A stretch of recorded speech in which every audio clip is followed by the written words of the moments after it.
The dog breeder dubbed Cruella De Vil after dozens of Great Danes were removed from her allegedly filthy mansion got her chance to defend herself for the first time Tuesday. And Christina Fay laughed off charges that she mistreated the huge animals, keeping them on FEC's covered floors and refusing to give them water.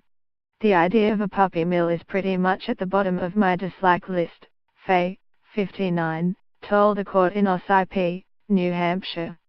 For me, of all people, to be accused of running a puppy mill is very upsetting, she said, adding that her dogs had just 4 litters in 2015, 2 the following year and 1 before her home was raided by cops and animal control officers on June 16 this year.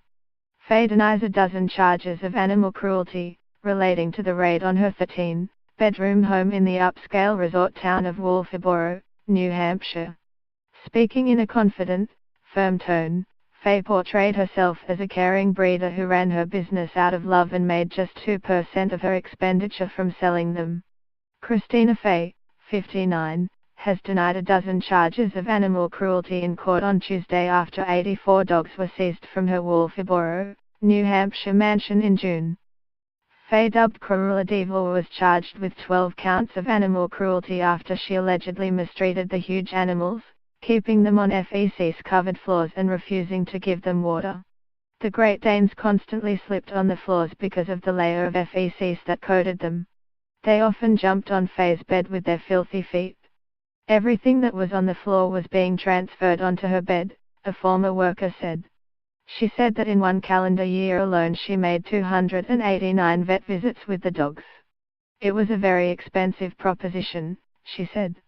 I would never have taken in the number of dogs if I did not feel I could give them 1000% of what they deserve. But Fay said she realized she had made a huge mistake when she moved to Wolfeboro from her previous home in Maine. I remember writing to my attorney and telling him it felt like we had landed in a Stephen King town where they are so unwelcoming, she said.